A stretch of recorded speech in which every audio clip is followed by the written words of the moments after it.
Hello, welcome to another episode of Inside the Huddle. Today is Sunday, November 17th. It is week 11. This is episode 38 of the Inside the Huddle podcast. We thank you, as always, for joining us here on YouTube. Make sure to please like and subscribe. Lots to get into today on the pod. Week 11, massive week here. Probably one of the biggest weeks so far of the season with some of these matchups. You've got an AFC North matchup for first place between the Pittsburgh Steelers and the Baltimore Ravens. You've got a huge matchup for the number one seed in the AFC, or number one seed implications in the AFC, between the Bills and the Chiefs. Big game later on tonight, Sunday night, between the Bengals and the Chargers. Thank you to the NFL for taking the Jets-Colts out of that game because the Bengals-Chargers will definitely put on a better show. And some other storylines, of course, as well throughout the NFL. Bears, Packers. What do the Bears look like after firing their offensive coordinator? So big week ahead. DiMari, we've got a lot to discuss. How's it going, man? Yeah, I'm doing pretty good. Sorry in advance for those that have to go to work on Monday, spend their entire Monday doing whatever it is just to watch the Cowboys and Texans that night. I'm with you on that. But yeah, we have a huge slate of games, like you say, AFC North Showdown. We have Chargers and Bengals. We even got Seattle and San Fran, which is not as hype, but two teams looking to, get into the playoffs still, fighting for that division. So I think you mentioned it all the time. Like, this is when we get into the good slate of football where games become a lot more meaningful. We see teams start to kind of figure it out, and we kind of get that hint of who might be for real and who might be a fraud. So good time of football. Sad for us that it's going by pretty fast, but Yeah. we got some good games, so I'm excited. Yeah. 100%. It's, middle to the end of December here. We're just about a little less than 2 weeks away from Thanksgiving. So once Thanksgiving hits and then you get into December, and we all know December football, that's really just the final stretch to the postseason. So exciting times here. And you mentioned the Cowboys. Yeah, the NFL finally learned with the Jets to take them off of prime time. They finally learned that it would be a massacre to put Joe Flacco and Aaron Rodgers. Although now it's going to be Aaron Rodgers and Anthony Richardson. Not that that's any better. To put them on at 1:00 is generous, if we're being honest here. But it's going to be interesting now to actually see if the NFL learns from their Jets mistake and starts taking the Cowboys off of prime time, because the Cowboys still have, after this, well, the not really prime time, but they do have the Thanksgiving Day game, which is 4:30. That it's against the Giants, but that's tradition every year. Cowboys Thanksgiving, that's fine. But then they got still another Monday night game against the Bengals, which I guess could be good for the Bengals if they're still in it at that point. And then they've got a Sunday night game still against the Tampa Bay Buccaneers, which, depending on what happens with the Bucs here, depending on how much these injuries continue to impact them, that game will be interesting to see how much meaning it actually has if the Bucs continue on this free fall where they've lost 4 straight. So we'll see what happens with some of these primetime games with the Cowboys, how many of them they actually stay in, or if they start to change them. But I guess that's a perfect way to start, is the Cowboys. We'll get to some MVP front runners right now, where we kind of are through 10 weeks going into week 11. We'll also get to a couple of today's biggest games, because in terms of a schedule, today is definitely the most meaningful game so far we've gotten this season, especially in the AFC from a playoff standpoint. But we'll start here with the Jets and the Cowboys. What has gone wrong for each of our teams, and where do each of our teams go from here? Both teams at this point firing up Tankathon. You're firing up the mock drafts, and it's November. We haven't even cut into the Thanksgiving turkey. Cowboys sit at 3-6. Jets sit at 3-7. Cowboys, of course, against the Texans this week. Jets against the Colts. We'll start with the Cowboys. What has gone wrong, and where do you go from here? Just an overview here before we kind of take a little bit of a deeper dive from Cowboys fan perspective. Well, everything went wrong from March up until September 8th when we kicked off against Cleveland. I think everybody in America knows, like, it's a no-brainer what went wrong. They just didn't make the moves that they needed to make. We've failed to, sign veteran running back, a veteran receiver, offensive line help. Just the front office completely failed this team, which it's so weird to see a team drop off from 12-5 in 3 straight seasons. And after each 12-5 season and a playoff loss, you're like, all right, it's one more piece. It's one more piece. This we need to figure this out, and then we finally get over the hump. And now I know some injuries. There's been a lot of injuries, but now with all the injuries going on and just everything completely going down the drain, you're like, this looks like a team that, like, there's no possible way this team possibly has been looking at like a Super Bowl contender for the last 3 seasons. So yeah, you can thank Jerry Jones for being very prideful, very stubborn, and not doing too much. And I mean, this is where it gets you. This is where pride gets you. And I'm actually glad it's happening. I know we talked all off season, and I didn't even have the Cowboys going to the playoffs. So this continues to further my point. This furthers my ball knowledge that I'm not a delusional fan. I'm actually realistic. But from here on out for Dallas, I mean, you have nothing to play for. You're sitting at 3-7. You mentioned that schedule: Cincinnati, Houston tonight, Philly again, Washington twice. Lose out. Get a good top 5 draft spot if you can. Just more reason to, help your chances in the Ashton Genty sweepstakes. So yeah, it's time to fire up those mock drafts, and I hope Jerry Jones has been at Boise State watching some Broncos football on that blue turf, because he's going to be a Dallas Cowboy next year, hopefully. Yeah, 100%. And you're spot on with that. I mean, they didn't do anything in the offseason. You see Derrick Henry go to the Ravens. That was really, I think, the biggest gut punch of them all, was seeing Derrick Henry, who it felt like all along was a Dallas Cowboy, and then he goes to the Ravens, and it just, like, the Cowboys really had no backup plan to move on from Pollard. And then, of course, in that game against the worst part, I think, of it all was this. Maybe you can make the point when the Cowboys season was like dead, was when the Ravens came into Dallas, came into AT&T Stadium, and Derrick Henry ran all over the Cowboys. I think he had 150 plus and like 2 touchdowns in that game or something like that. That kind of just was a direct slap in Jerry Jones's face for not going out and picking him up, not going out and adding talent to a room that desperately needed it at running back. And yeah, you go into the offseason now. Yeah, you need a running back. You could probably use receiver help outside of CeeDee Lamb. You like where your tight end's at with Jake Ferguson. Defensively, where do you view the defense? It's, obviously they changed the coordinators with Dan Quinn going to Washington.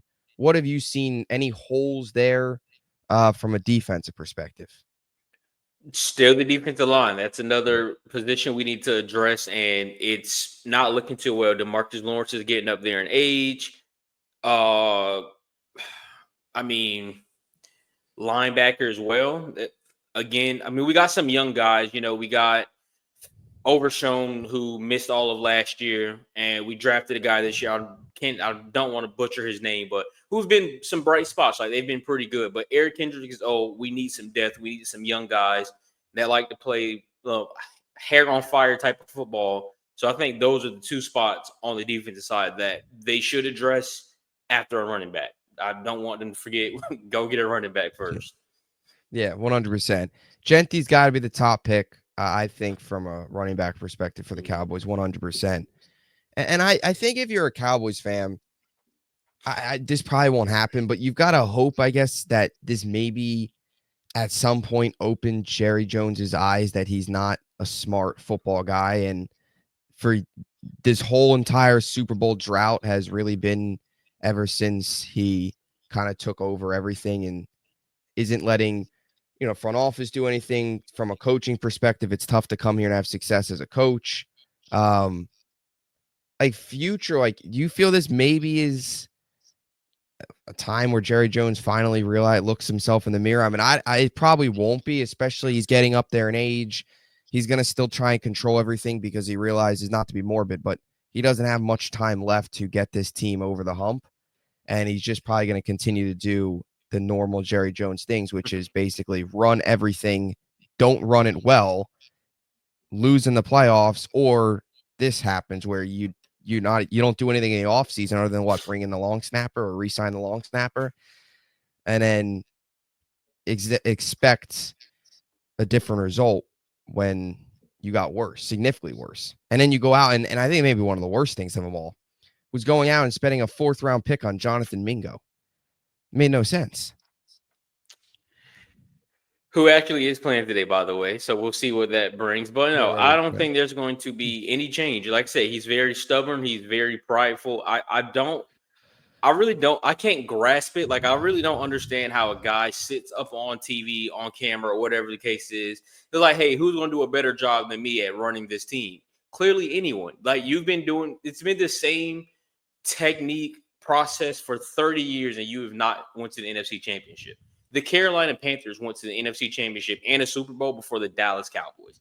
The Cleveland Browns have made it further in the playoffs than the Dallas Cowboys. And the Houston Texans, like in that 30-year span, have all made it further than America's most prestigious NFL team. So for 30 years, nothing has worked out for you. You refuse to change anything, and I still don't think you will. And the Dallas Cowboys won't do anything until Jerry Jones finally decides to give that team up. But that's not happening no time soon. So this probably is just more insight of how the future is going to look. Yeah, and that's the whole thing is who's going to want to come coach here now, and that's the whole question too with the Jets. I mean, I think probably one of the biggest names from a Cowboys perspective is Bill Belichick. Like if Belichick comes in, but the thing is Belichick's going to want all the power, and that's the reason the Falcons didn't pick him up. When he was going to go to Atlanta, he was going to basically handle everything. He wanted all the power. He wanted to bring in his own people, and the Falcons didn't want to do that because of the way it ended in New England, and the Falcons front office ownership still wanted to have some control. And they also look, Belichick's coaching staffs have been always pretty bad. Like you look at Belichick's coaching tree, it's pathetic. And late in his career, once Brady left, you could start to see the lack of coaching on Belichick, the lack of actually competent coaching on Belichick's staff started to kind of come out of the woodworking because Brady and all those teams couldn't just cover it up. But I mean, Belichick's probably one of the hottest names. Belichick and the Dallas Cowboys would be one of the biggest stories. I mean, that might as well just be on Hard Knocks if that happens.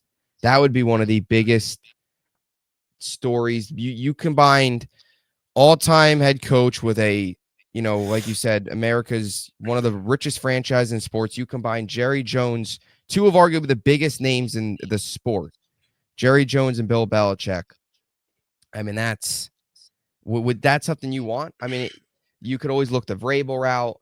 Heck, I mean, Deion Sanders. And Deion's he's going to get, I don't know if he'll go anywhere, but Deion, there's going to be teams that call up about Deion. And Deion, former Cowboy, Jerry Jones,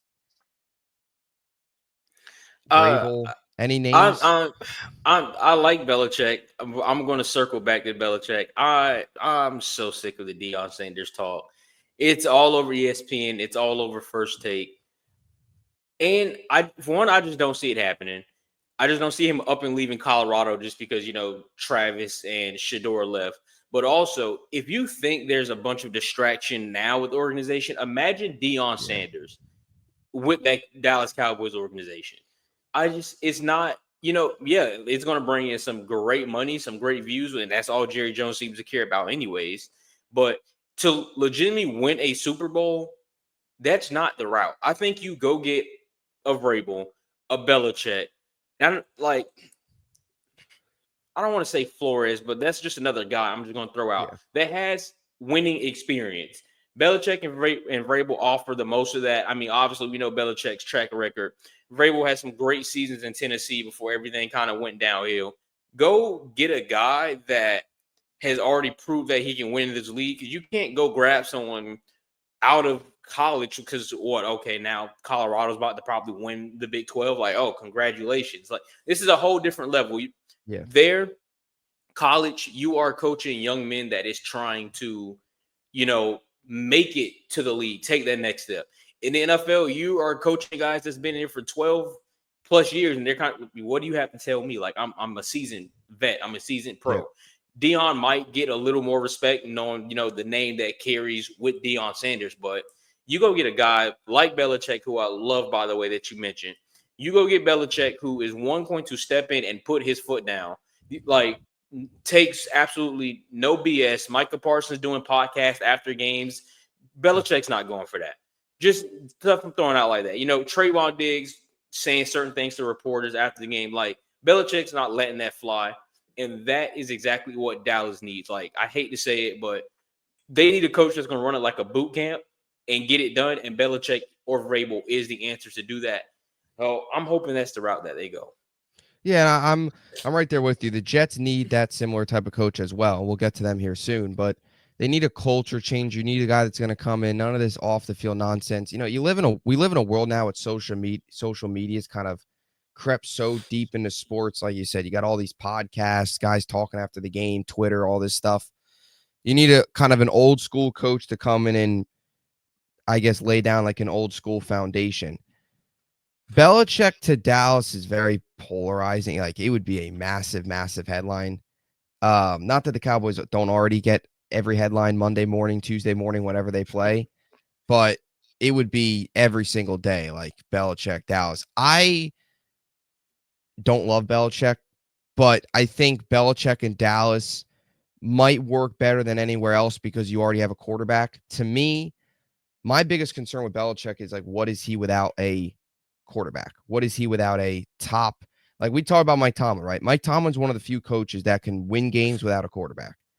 Belichick proved. Now I know the quarterback play was very low, and if you're asking a coach, he did go to the playoffs in year one with Mac Jones, but or yeah, I think it was year one with Mac Jones.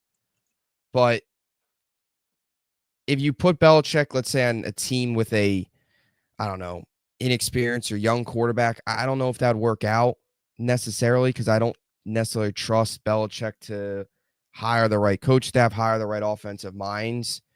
Because he's proven that he really hasn't done a whole lot without Brady. But if you bring Belichick to Dallas, you've already got Dak. Um, I mean, you kind of view that the same way. I hate Belichick, I'll be honest, but I hate him because he's the Patriots. He dominated my team. I hate Brady as well, but I think the fit would make a lot more sense with Dallas because of they've already got a quarter. They've got some talent, and they've already got a quarterback. And it's not like a full-on rebuild. Like Belichick can probably come in, and if they make the right moves in free agency in the draft and they add Genty, it's not crazy to think this Cowboys team can be back in the playoffs next year. Right coach and make a couple moves. That's really what it is.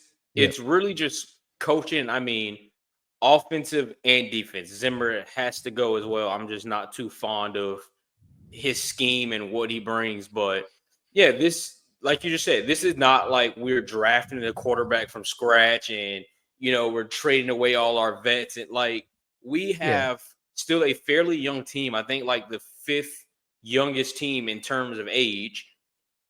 Your best players, you think CD's like I think 23 or 24, Parsons around like 23.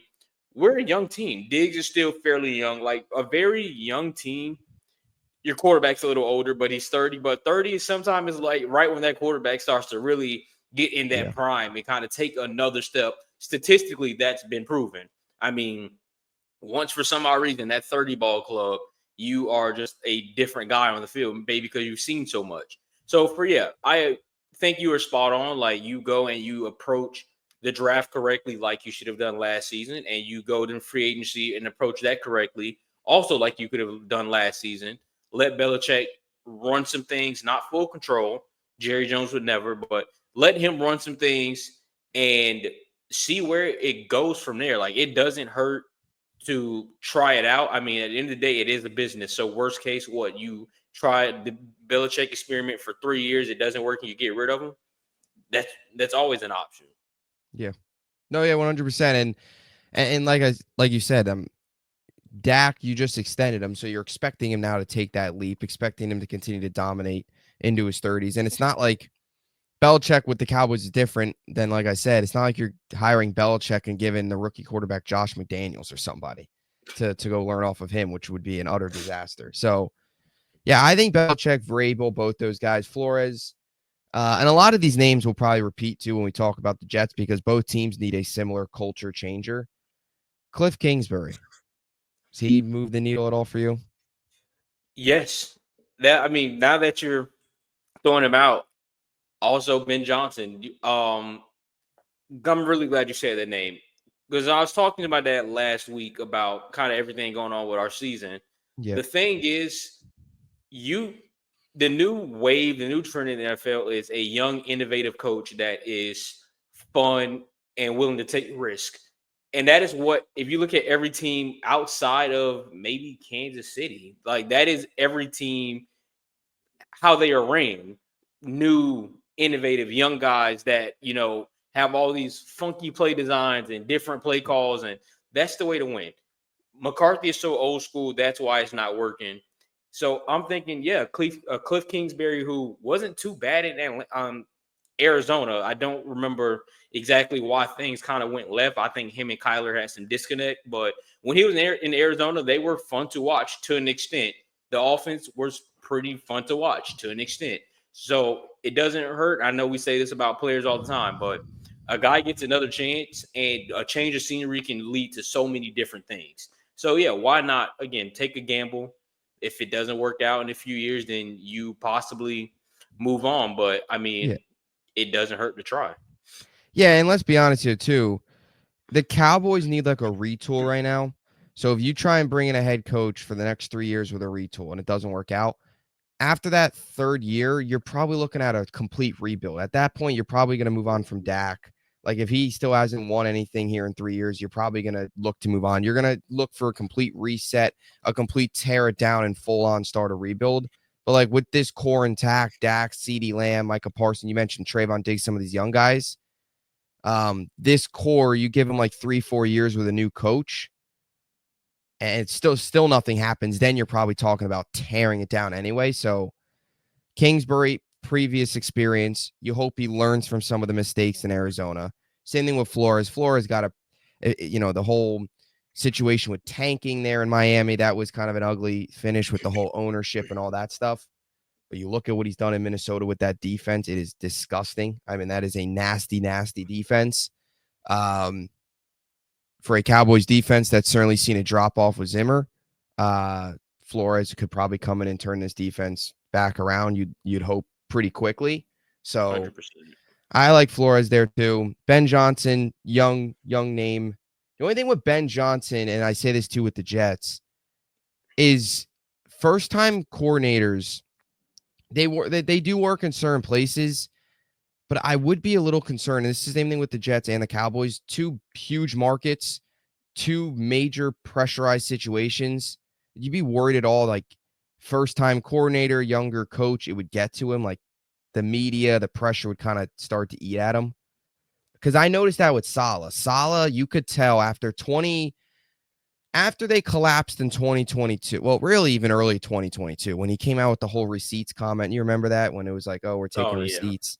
That's when the first sign of like the media was starting to get at him because the team was struggling. You weren't seeing really a jump from Zach. Then they went on to that, I think it was 4-game win streak, and then ended up losing 6 straight. But once they lost 6 straight and then you started 2023, you could tell the media was starting to get at him. And that was a first-time coordinator. Like with Ben Johnson, you just have to hope that things get off to a quick start, I feel like, because if things got off to a slow start, it could get ugly fast with one of these young new coordinators, because we've seen that now a little bit.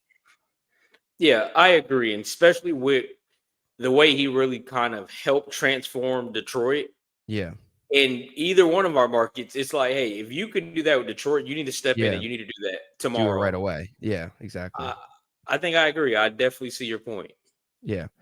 But, I mean, you pair Ben Johnson with better pieces in Ashton Jeanty and these pieces in offense. I mean, you see the way they use the run game in Detroit. There is potential. Everything's coaches. Look, I always say this. All these coaches are available for a reason. Well, Ben Johnson, the offensive coordinator, but all these coaches right now are looking for head coaching jobs. There's going to be flaws with all of them. That's the reason why they don't have a head coaching job right now. That's the bad part of missing on your current coach and having to look for one. For the Jets case, pretty much every 3 years. For the Cowboys, you had Garrett for a while. Now you're back to McCarthy, but hopefully you don't start to enter this 3-year cycle. So any other thoughts on the Cowboys rebuild before we get to the Jets? There's really nothing to say. I mean, we see everything on Sunday. There's not even much for me to rant about. I'm just looking forward to the draft, I guess. Yep. Same. Senior Bowl and the NFL draft. That's what I'm looking forward to. Give me the prospects. Give me who's the top quarterbacks are, where the Jets are going to finish. Same thing for you, obviously, where the Cowboys are going to finish, top 10, top 5, wherever that might be. When is Ashton Jeanty, let's get Ash and Genty practice clips already, right? Genty training camp Please, clips. please, please. That is what I need. Just let me order the Ashton Genty jersey Yeah. already. Yeah. Anyway, moving on to the Jets. Similar to the Cow, I mean, it's been a disaster. No other way to put it. With the Jets, it's a little bit different. Similar, but I expect them, you got to completely blow this whole thing up. Fire the coach or fire the intern. Move on from the intern. You already fired Saleh. Blow up this coaching staff, blow up this front office. Joe Douglas is gone at the end of the year. 6 years, dude. He has gone 30 and 63 as a general manager. 30 and 63. For Jets fans out there, that's worse than Idzik.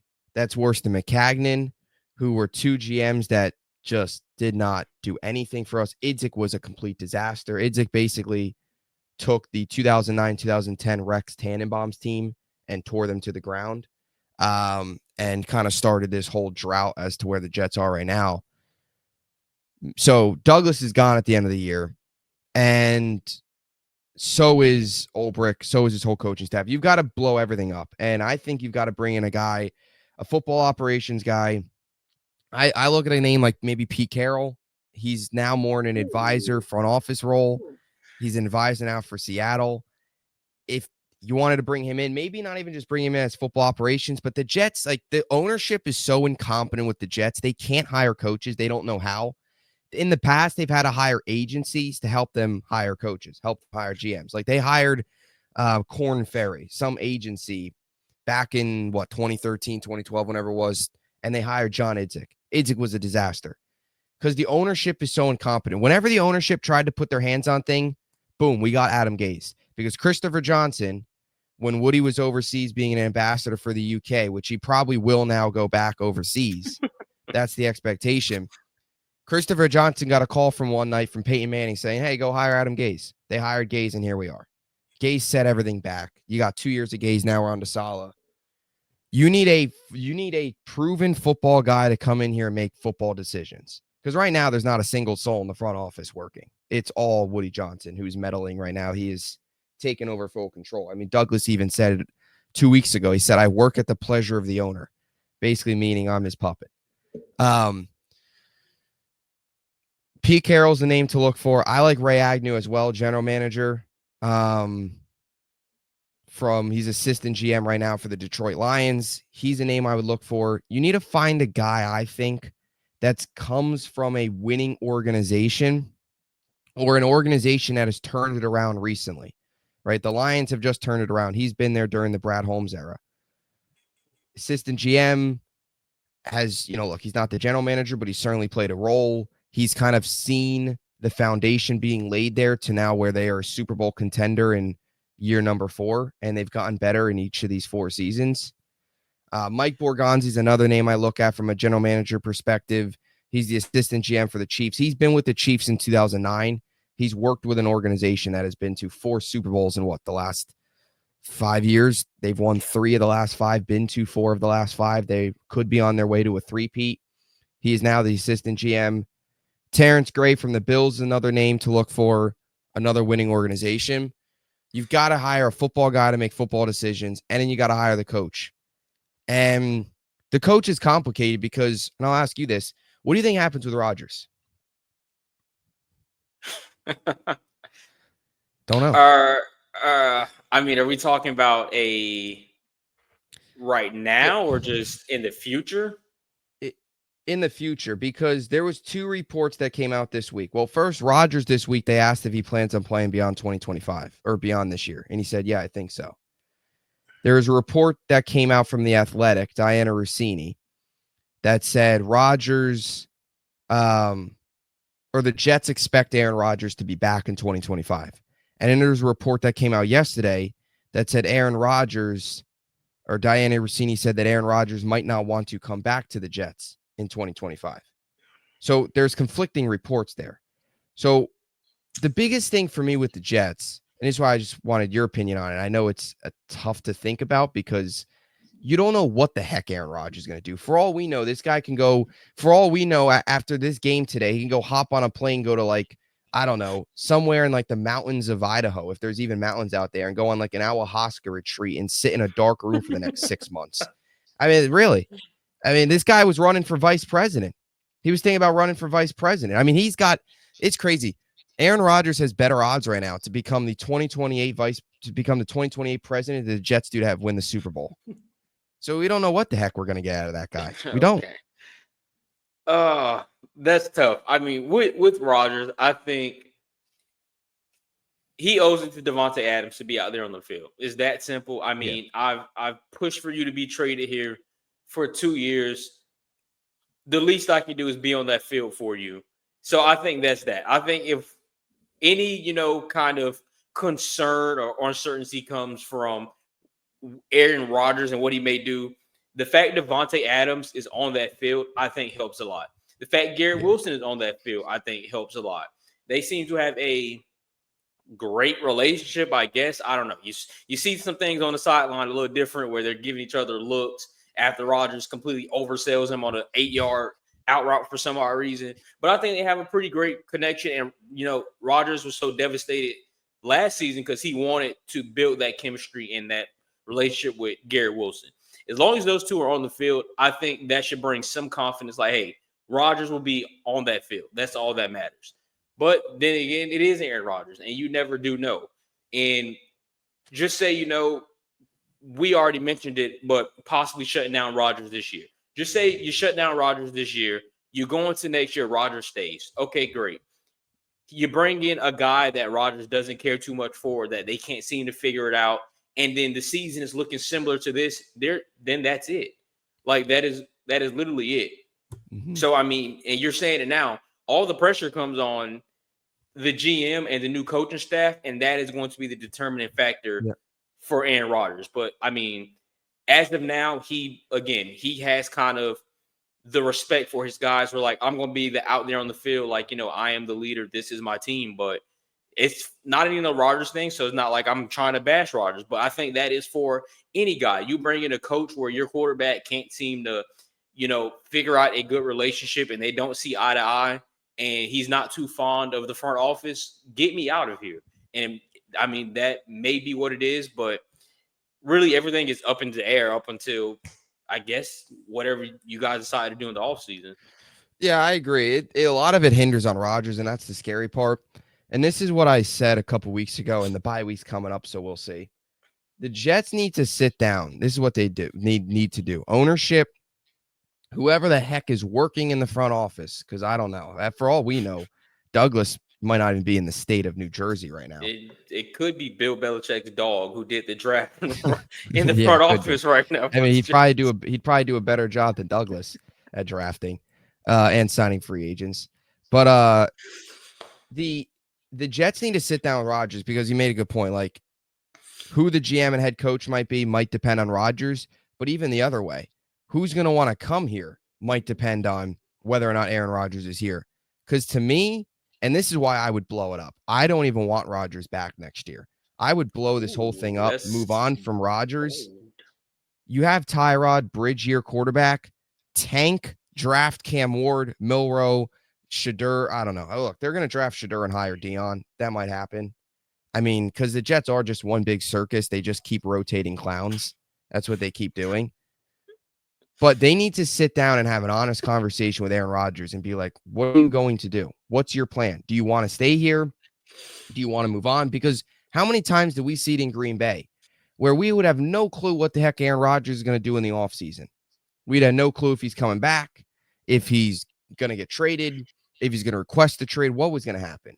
And the Jets can't have that happen where we're sitting here in March or we're sitting here in February and the Jets are still looking for a coach and we have no clue what Aaron Rodgers is going to do, because then that's going to affect who you get as a coach. That's going to affect who you get as a general manager, because to me, no head coach or general manager is going to want to come here if the Jets win 7 games this year, don't get a chance at a top quarterback, and they want to run it back with Aaron Rodgers. Vrabel, nobody's going to want to come here for a 1-year window with Aaron Rodgers where they might finish 9-8, lose in the wild card, and then not be good enough to get Arch Manning or somebody like that in 2026, And then year number 2 for that coach and general manager, you're going to have no quarterback because Tyrod's contract's even be up. Maybe you find a gem in Jordan Travis, who knows? But I can't sit here and say Jordan Travis can be a stud. The guy hasn't taken one training camp snap. So there's Jets fans out there like, oh, you got Jordan Travis. He hasn't played football. He hasn't played in a football game in 2 years or a year. It'll be 2 years probably until the next time he plays in a football game. And nothing against him, but we don't know what Jordan Travis is going to be. You need to draft a quarterback and at least let him compete with Travis. But then you're going to be staring into the abyss 2026. You're not going to have a quarterback. You're not going to have a good draft pick. And the Jets have learned the hard way that mediocrity is the worst place to be in the NFL because you're not bad enough to be a top pick, but you're not good enough to make the playoffs. You're sitting there in the middle, and and that's where the Jets are. They were mediocre, and they thought they can get over top with Rodgers, and now they are still, well, they stink now, but they're going to find a way to win meaningless games and tank their draft stock as they always do. The Jets will probably win 6-7 games this year and fall out of the top 10 and miss out on Cam Ward, miss out on one of those guys. And the Giants will probably tank properly and get Cam Ward, and the Jets will be staring with Rodgers. But the only guy to me that will come here with Aaron Rodgers is Rex Ryan. The reunion with Rex Ryan. Because he said it multiple times already on ESPN that it's not the ownership's fault. He got you everything you wanted. It is the ownership's fault. This all falls on Woody Johnson. He stinks. But he's already pulling the politics, already defending Woody. He already said he would take the job. They're going to that's probably nobody's going to want to come here. Vrabel's not going to want to come here. Who knows what John Gruden's doing? Now he's doing stuff at Barstool. He's suing the NFL. I don't know what the deal is with John Gruden. But you've got Vrabel's not going to want to come here. No new young coordinator is going to want to come here because, first of all, you can't have a guy like that take on a full rebuild. And second of all, like Ben Johnson, for example, is not going to come here to work with Aaron Rodgers. He would be coming here to work with Cam Ward or one of these young quarterbacks. He's not going to, it's such a complicated situation. They're going to, I think I don't want Rodgers to come back, but if I had to guess, they will bring him back. And the Jets, last year, the Jets sold us on Rodgers is coming back. This year, they sold us on we got Rodgers now. Now, next year, they're going to sell us on last year was a bad coaching staff. This year, we've got a better coaching staff. Rodgers will be okay. He's another year older. I don't see it. Kind of just thinking about it, too. I mean, maybe I could be wrong, and maybe I'm just, reaching here, but it also feels like if Rodgers is back and just say you shut Rodgers down, you win one more game, you're sitting at 4-13 with the third pick in the draft this year. You go draft Cam Ward, that third pick, just say third pick. I honestly feel like still that talk is going to be, why go get a quarterback behind Aaron Rodgers instead of going to get another piece to help out Aaron Rodgers and this Jets team? At first, when you said you hope Rodgers don't come back, you probably see my facial reaction. I'm like, that is kind of insane. That is bold. But actually, it makes perfect sense because it's going to be all this talk about why not go get another piece, why go get a quarterback. You got a young Jordan Travis. You got this, and that. When the whole time is you're planning for the next 2 to 3 years. So even if Rodgers gives you a year, we already see what Cam Ward is in college. And again, completely different league. But if Cam Ward can come in and play a year behind Rodgers, learn from Rodgers in just a year, maybe a year and a half, that's a win. Like, you don't want to bank on Jordan Travis, who, like you said, has not played football and is going to be probably 2 years before he does. I don't even know if the guy is still healthy from like the leg break that he suffered. So it's not about winning now. Like, yes, at the end of the day, you want to win now, but you're preparing for life after Rodgers. And I think a lot of people don't really understand that. Like, this is not a team anymore like we thought that was win now mode, go win a Super Bowl now. Like, this is going to take a few years. Go get a quarterback. Go get a Cam Ward that is going to help you build, and then you can bring in one of the young coordinators like you're saying. Yeah, and you make a good point there about this is not the Rodgers or team we expected. And I say that a lot. To me, this whole Rodgers dream died when he tore his Achilles against the Bills 4 snaps in. The whole dream died right then and there.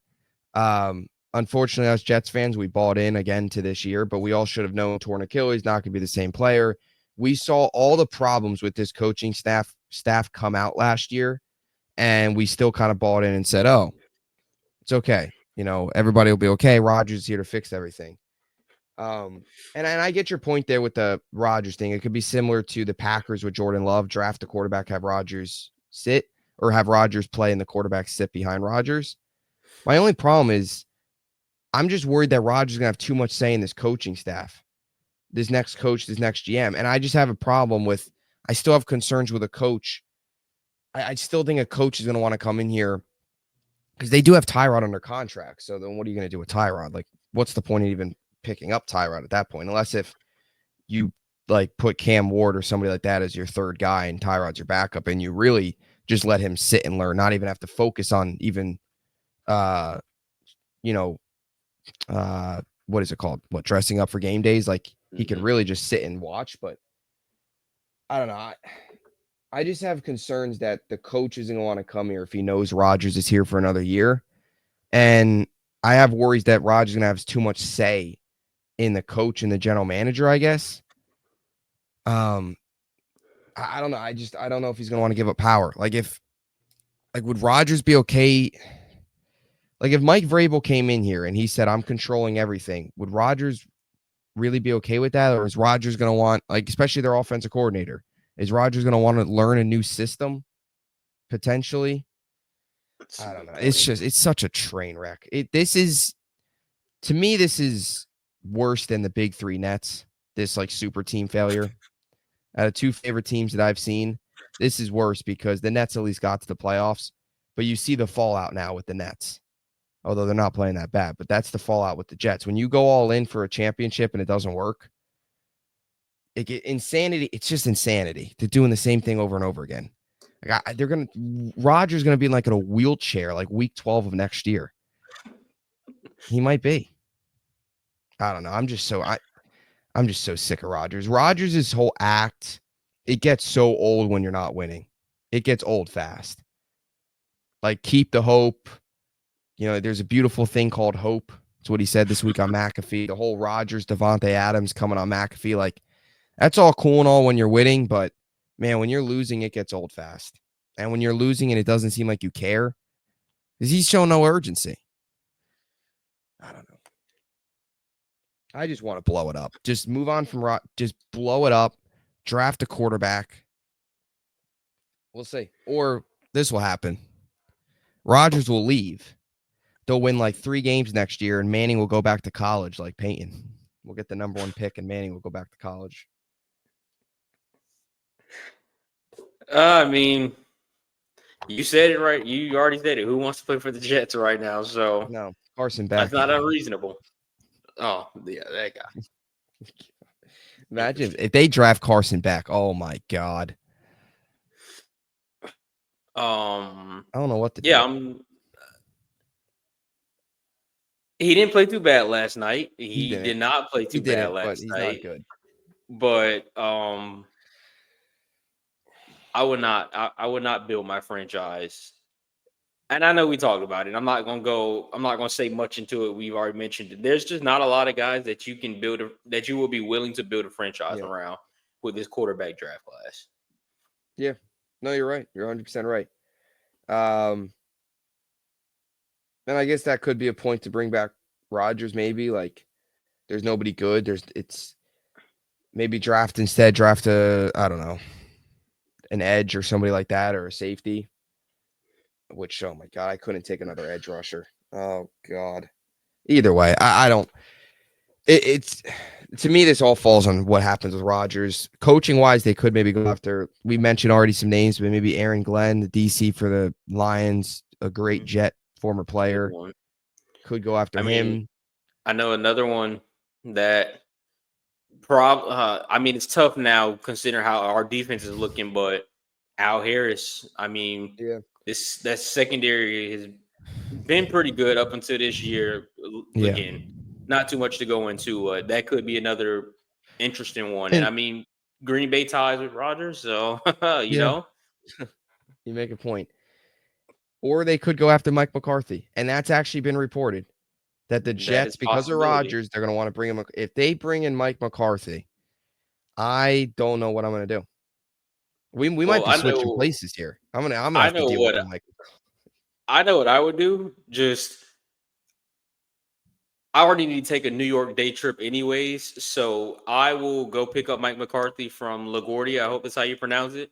I will go pick Mike McCarthy up, drive him over to MetLife, go to the American Dream Mall, come back, grab a slice of pizza, hop on a plane, and come back to Florida.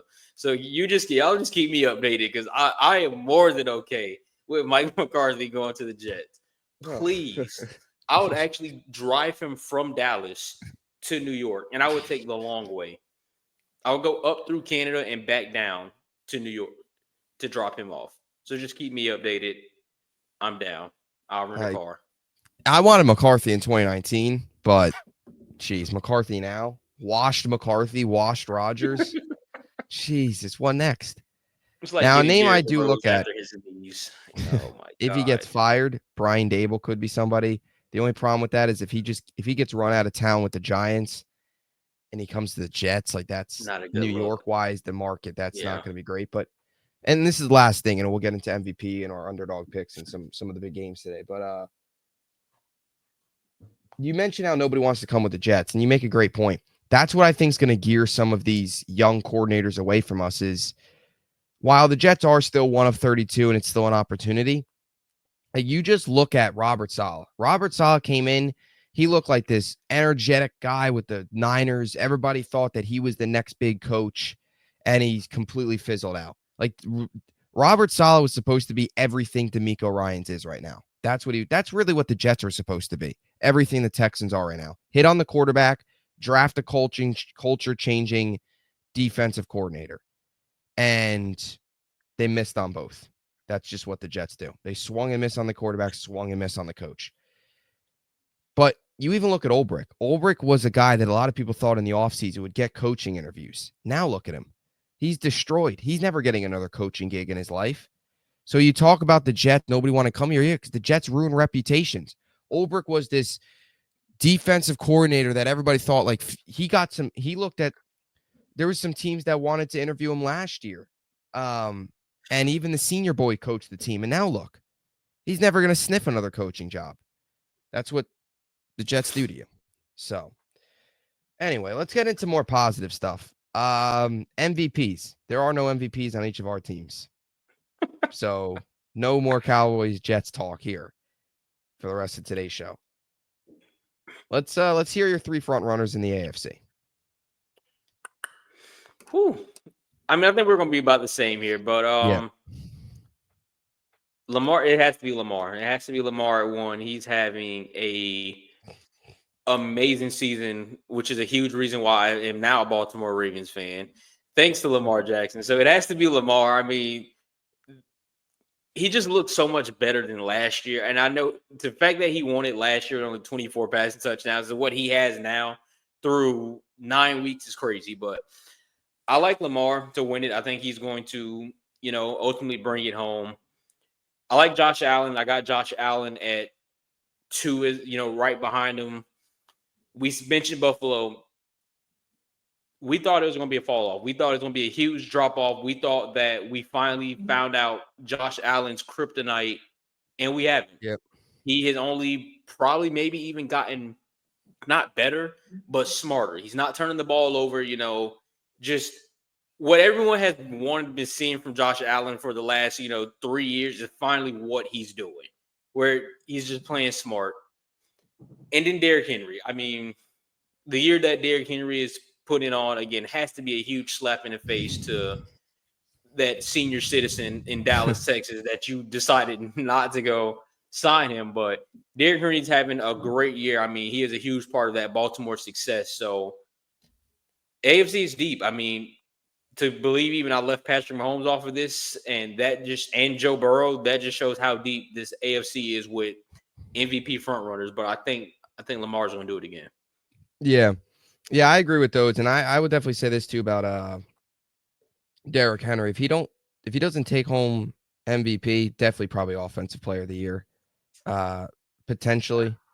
That's You don't think tough. so? Because there's another guy that I got up here for MVP that in the NFC that he could take it Same home. same position. Same position. I think I know who. You know Um, exactly who. yes, I think I do know who. Giants fans probably know who as well. They definitely know Yes. a little too well. They know a little too well. Yeah. Um, anyway, yeah, I'm right there with you. I think Lamar, I think right now he's actually the betting odds favorite to take Yeah. home MVP, which to me isn't much of a surprise. He's been great this year. I didn't think Lamar really deserved the MVP last year. This year, I think he definitely deserves it. Can Um, you tell me the guy who you think deserved it last year? Just out of curiosity, for the viewers, who do I you think mean, deserved it last year? I do we just, do we want to talk positive Cowboys? I mean, just throw out a name. We don't got to say too much, but I mean, who do you Dak think was up deserved there. it? Oh, okay, CMC was up there. interesting. Okay, Who right, do you think thanks. deserved it? Uh, I'm obviously gonna go with Dak Prescott, the guy who had a great year, who Yeah, had 30 plus he touchdowns and was pretty didn't play much in the better in fourth every single quarter. statistical category. Absolutely. I mean, he did not throw a pass in the fourth quarter in like 6 or 7 games. And if he would have, Yep. he probably would have thrown for 50 touchdowns. But to each his own. Again, I like Lamar. Lamar being from my hometown. I And root for him heavy. So yeah.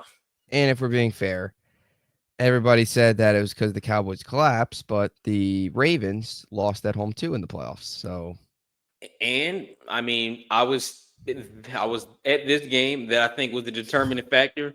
Down in Miami, Christmas Eve, yeah, Dak Prescott throws a fourth down touchdown over Jalen Ramsey that would have won the game. But the defense decided to go out on the field and say, you know what? I just don't feel like getting a stop today. yep, Let's see if we can go to overtime for fun. So if Dallas wins that game in Miami last year, Dak Prescott is the MVP. But to each his own. yep, Again, I'm happy for Lamar. I like Lamar. yeah. So yeah, I think Lamar probably the front runner. Then Josh Allen. Maybe they give it to Josh Allen. I don't know if they will. For some reason, Josh Allen's just like allergic to MVPs. Every year he's in the conversation. Every year he doesn't win it. But I think you can make the case this year more than ever just because the lack of talent around him that he's making better and the fact that he's playing relatively turnover-free football, which has always been a big problem for him. This year, that hasn't been the case. So Josh Allen up there. I think those are the two betting odds favorites. I really like Burrow as well. I like Derrick Henry. I'll throw another name out there too, Jamar Chase. I I like that. mean, this is a guy that's best receiver in the NFL this year, no doubt. He's first in receptions, first in yards, first in touchdowns. Like this is a guy that's going to go off probably for what?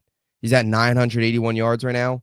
You're probably looking at 17, yeah, 16, yeah, 17. 16, Yeah. 1700, at least 1500. I mean, that's how good he has been this season. And the problem with the Bengals is, and I think this will probably ultimately kill Burrow and Jamar Chase, is they're 4-6, but that's because of the defense, not because of the offense. But if this was a team that was even just 6-4 right now, heck, maybe even 5-5, they'd probably be getting more attention. But the fact that they are 4-6, they started 1-4, they're gonna get less attention than they should. But Jamar Chase and Joe Burrow should be very high on some of these lists. So those are probably my 4 to 5. Derrick Henry, of course, as well. Um, now NFC. Who do you got? Giants, Eagles. Yeah. I mean, if we're just going I don't know. separately NFC, because the top four I had Lamar, Josh Allen, Saquon, and Derrick Henry. Mhm. But I'm going to separate. I'm going to go a completely different NFC side of it. I think Saquon has to be one. I mean, Yeah. this guy is literally having a year. It's almost like this is going to be this is going to be like a extreme analogy. It's almost like when you break up with someone and they just look so much better 6 months later. Yeah. That is literally Saquon Barkley right now. So the Giants are absolutely sick. It's just like wasn't familiar with the game. Saquon is going to have to be one. NFC side of things, he's having a great year. And wow, it's almost like he wasn't that much to come bring a different aspect to your team. And this is Yeah. now after Saquon, this is where it gets tough. I like Jared Goff and I like Sam Darnold, but Jared Goff's generational run is Yeah. over, as well as Sam Darnold. They both had an absolutely terrible week last year. I Yeah. mean, 8 interceptions combined. Yep. Against Okay. Jacksonville too. And geez, who the heck were the Lions playing last week? I'm drawing And a blank. Houston, and which Houston. took a Yeah. Yeah. miraculous comeback. Yes. But I think if I Darnold's was even more embarrassing though, because at least Houston's competent. They lost Darnold, almost lost to Mac Jones and the Jags. and 2 of those were in the red zone, so that game shouldn't Yeah. have even been close. But Yep. I'm gonna stick with Jared Goff up there in 2. I mean, outside of this last week terrible game, he has been very efficient. They've been very good.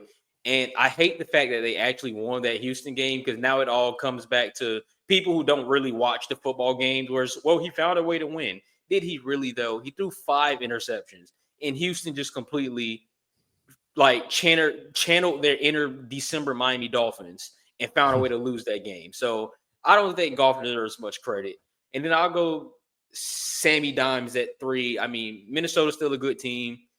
I think he bounces back. It's going to be tough to bounce back today against Tennessee, but I think he bounces back. And that's about it. The AFC is so like loaded when it Yeah. comes to just MVP type of guys, and then the NFC is like Saquon and everybody else. Yeah. No, I agree. I'm gonna give you a guy though in the NFC that was not mentioned.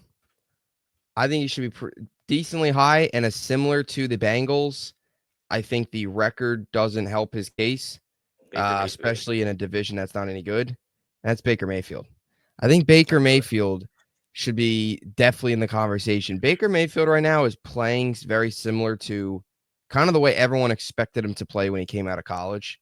Yeah. And it's taken a little while, but just the whole journey. I mean, this was a guy that 2 years ago was like in Carolina. Like that was such a weird time. He was with the Carolina Panthers and then he went to the Rams and it was just like his career looked like it was dying. And he then comes in after Tom Brady retires. He comes in what was supposed to be like a bridge quarterback with 1 year of Todd Bowles. They probably will stink and then they'll go draft somebody. And instead, last year, he turned in a season where he got them to the playoffs, got them a playoff win, almost beat the Lions, and threw 6 touchdowns in the postseason last year, came back this season, and he's been really good. And I think what's most impressive about Baker Mayfield, and we sometimes talk about the meaning of most valuable, it has turned into who can put up the best numbers, and of course, most valuable, but you take away Baker Mayfield, like you take away Mike Evans, you take away Chris Godwin. Mayfield's still doing some good things for Tampa. Now they're not winning games consistently. They've lost 4 straight. But Baker Mayfield, in terms of most valuable, he is doing a lot still with nothing, with very, very little. He's got And 24 touchdowns this year. He's 5th in yards. He's tied for 1st in touchdowns, 5th in yards. He's 14th at QBR. The only knock on Mayfield is the interceptions are a little high. He's got 9. He's had 3 multi-interception games this year, which isn't great, but I mean, this is the best he's ever looked. but even to further your point, interception side of it, a few of those are tipped. A few of those are tipped. We got some bad routes being ran. Guys just not like fighting for the ball in the air. But even more in the Baker, they're competitive. There's games. I mean, outside of Baltimore, that I can remember like top of my head where that kind of just completely went astray. Even though Baltimore's Baltimore, you look at Kansas City the other night, or last week, I can't remember that was Sunday or Monday night. You're thinking that Kansas City's going to go in there and roll over Tampa Bay, and that game like really comes down. I think it went to overtime. Coaching. It was conservative Todd Bowles, Jets fan. I'm all too familiar with this. Yeah. Yeah. Sorry about that. But he used to punt down 41-0 against the Patriots. Like, and I mean, I think that's even more reason for he should be higher in the MVP talk, because you are making Todd Bowles look like a very great coach, and Mhm. we both know a lot too well. Even, no ties to Dallas, but I've unfortunately had to watch a lot of Todd Bowles coach. Not Yep. only because Tampa is like the market team here in Yep. Orlando, I'm but sorry. also just yeah. And that's another one. I don't want to go down this road. Todd Bowles is another coach that should have been fired a year earlier. Instead, they brought him back with Darnold. And then they had after Darnold's first year, they fired him. Like, you don't fire your coach and your entire coaching staff after year one of a quarterback, where then he's got to learn a new system. They do everything backwards. And then they fired McCagnon in 2019 after he drafted and spent 200 plus in free agency. And they hired Douglas because the normal NFL teams hire, I feel like the Costco guys.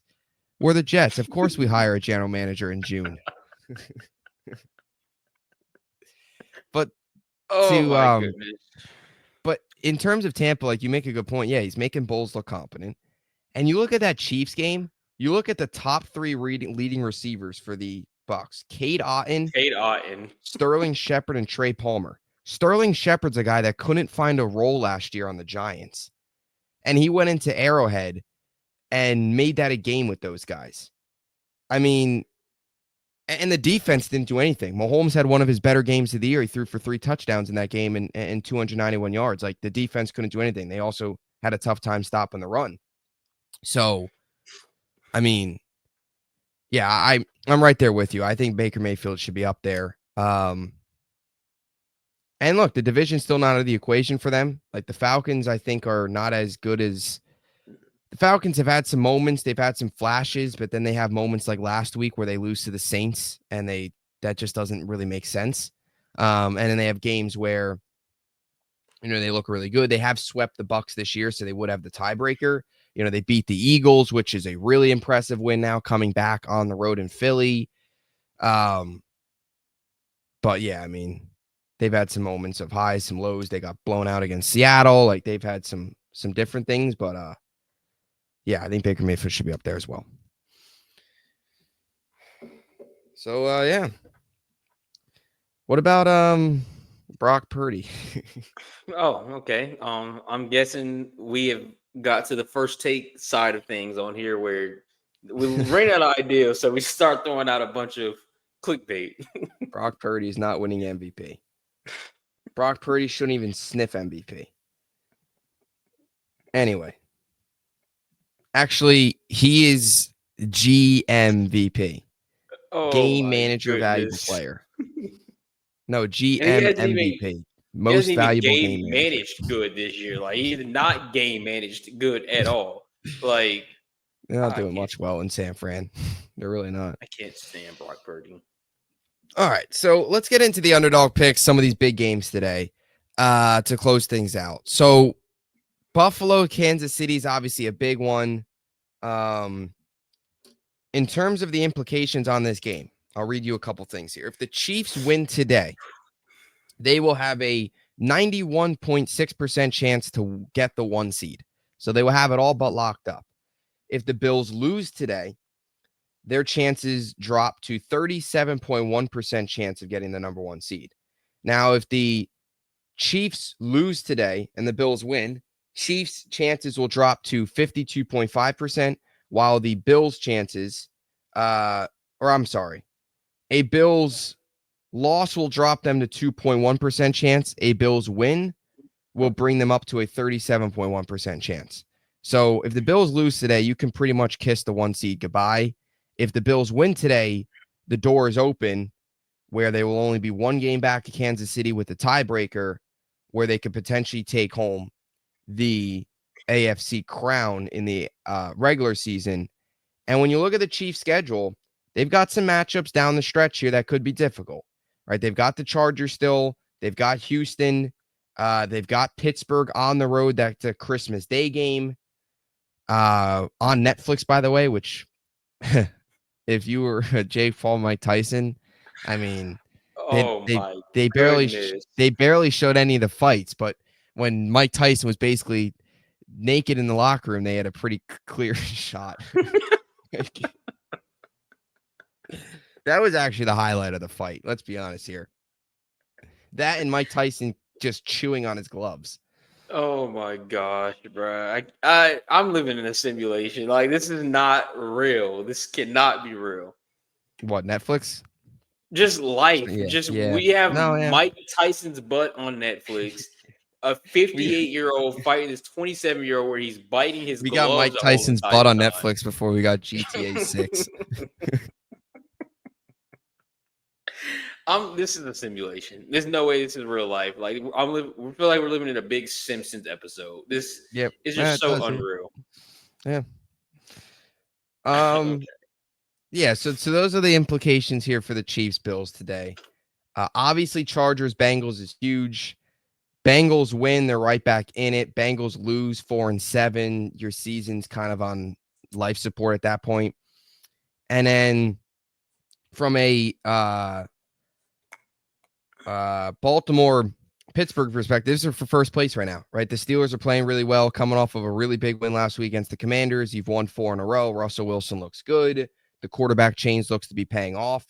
But now this is the really tough part of Pittsburgh's schedule. You've got everybody in the division. You've got 2 against Baltimore, 2 against Cleveland. You've still got 2 against Cincy, and your 2 non-division opponents at Philly and in the Chiefs. So really, really tough stretch here for Pittsburgh. That starts today. Any thoughts on those games? And then I guess you could deliver your underdog picks. You could start. Last week, I went 3-0. First 3-0 week of the season. The Clean only sweep. problem was you went, 2-1. So I only gained a game. So through 30 games, 10 weeks, you're 17-13. I'm 15-15. So I gained a game. I really am Jeff Fisher, 500. I mean, if you're Jeff Fisher, I don't know who to compare myself to again. I was sitting at like 9-3 at a point, I think, and 17-13. It's not looking too hot. I am mediocre. I'm not good enough to draft early, but I'm not bad enough. I mean, I'm not good enough to make the playoffs. I'm not bad enough to draft early. Right at that level of pure mid, and it's gonna be 0-3 this week. But for those 3, if I had to make game picks, I'm gonna go Baltimore. I think is it in Pittsburgh though? It's in Pittsburgh, yeah. Ooh, Baltimore is 3-point favorites. that is tough. Something deep down says go Pittsburgh. I don't know. After I just hoped up Lamar Jackson, after I just hyped up Lamar Jackson, I don't know. That one's tough. It's going to be a good one. I honestly don't think I have a game pick for that one, but I will not be surprised if Pittsburgh pulls off the upset. Mm-hmm. Chiefs and Bills. This is the kryptonite. This is the Bills' kryptonite for some odd reason. But I think the Bills are going to win today. I got this feeling that Josh Allen, and if they get Amari Cooper back, I haven't seen the reports for who's playing and who's not. For the most part, seen a few guys, but I don't know if Amari Cooper's playing today. If Amari Cooper is playing today, I like the Bills to win this one. And Cincinnati and the Chargers, I guess that gives away one of my underdog picks because I have Cincinnati +2. I think Cincinnati wins outright today. Yeah, I like that too. I'm still not on the Chargers train. As they sit at 6-3, I feel every week I'm like, they're just not really that good. And I haven't really watched the Chargers, so I guess I get to watch them and see how good they actually are. But I think Cincinnati wins today. They got a lot riding high on this win. So Cincinnati, don't let me down. That's it. All right. So you got Cincy winning +1. Let me write that down. Did that change? It was +2 this morning. I hope or +2. I'm sorry, +2. Well, it's plus. I got nervous. It might be +2. That doesn't matter. Either way, it's basically winning outright. Basically. Unless if it's a 1-point game. It says the line on ESPN now is -1, but it doesn't matter. It's fine. I guess that? Bengals plus. I mean, I was gonna roll with it. So, and who are your other teams again? Not for underdogs, but just for. Or did you want me to? I can get into the underdogs. Yeah, yeah, we could do underdogs too now. Oh well, yeah. So Cincy underdog Cincy, yeah, Cincy +1. Let me change that. I'm going Seattle +6. That's what hopefully Ooh. is still that. DK Metcalf Yep. is back today. Yeah, I We like do that. not trust the game managing valuable player or whatever you called it. Mhm. Not too fond of him. I Yep. know they got McCaffrey back, but DK brings a different aspect. I'm gonna go Seattle +6, and these are two teams that are still kind of in the middle of it for Yep. that division title. So Seattle +6, and wow, I'm gonna go Atlanta +2. Wow. I think you know I like it. I know they're going to Denver. Denver, something about Denver. They're in that Chargers boat. I just don't know if they're really that good. It's just Atlanta is, you never know. You're like, are you going to get Atlanta versus Tampa Bay Atlanta where everything is clicking, or are you going to get Atlanta against the Saints? I think they bounce back. It's going to be a hard week to bounce back, but give me Atlanta. I believe it was +2, so I also believe they will be winning outright. All right. So I had all three of those as well. So I'm gonna have to make an adjustment here. I'm Wow. gonna take the Seahawks +6. I'm gonna drop the Falcons. Bengals +1. So I got Seahawks +6, Bengals +1, and I'm gonna take new coach bump last week. I'm gonna take the new coach bump again. Saints +1.5 to win today. Who do the Saints play today? Browns. Mm. No, I looked at that one. It's just it's so mid Yeah, on both yeah, it's sides. It very, was just very tough. mid. Yeah, very tough. But I have to make up some ground. So like I can't just throw away this week where you get you get all three. If we both win all three, I have to make up some ground. So ideally I make up some ground with the Saints. However that is, whether it's an 1-2 week and then you go 0-3 or whatever. I have to make up some ground with the Saints. So ideally Seahawks, Bengals win, Falcons don't, Saints win, and I'm only one game back. So those are my picks. Saints probably won't win. I feel like anytime I pick the Saints, I hate picking the NFC South. It's just so weird. Yeah, I can't trust Derek Carr ever, so I refuse. Yeah, I like the Falcons pick, but the reason I made the adjustment was Seahawks, I think, can actually cover. Even if they don't win, they can at least cover that +6. And Kirk Cousins outdoors at times isn't always the best. So I'll roll with the climate, the lack of oxygen in Denver, and Derek Carr and Rizzy, forget his name was, from the Saints, the new Uh, coach, no Cowboys +7 Darren this week Rizzy. for you. No, I'm jumping ship. I'm jumping ship. Nah, there will be no more Cowboys +7 ever this year. Unless if they schedule a tank bowl between them and the Jets, then I'll probably take Cowboys I +7. mean, they do have Carolina down the stretch Yeah, to I they think might. week 14. So I mean, I mean, anything's possible at this point. uh, Good times. Any closing thoughts? we got about 50 minutes until great slate of football. So Yep. let's just enjoy our Sunday. I'm so happy Jets 1:00. Can just watch them, get it done with it, do my recap, and then watch the Bills and Chiefs and enjoy the rest of my Sunday. Win or lose with Jets. I'm broken. At this point, it's just watching to torture myself. I was going to say it's just like watching for pleasure, but there's nothing pleasurable about watching the Jets. So there will still be about 1 to 2 plays where I will like yell at the TV that I just like. There's going to be 1 or 2 plays. It'll probably be like an Aaron Rodgers overthrow in like the third quarter when they're down 17-0. I'll be like, what the heck are we doing? But I'm going to try my best to just sit and watch the game and be emotionless because Oh, they're 3-7. There's no need to get worked up over a team that's the season was done before people even, but the season was over before Spirit Halloween closed. Spirit Halloween was still open when the Jets season ended. all right.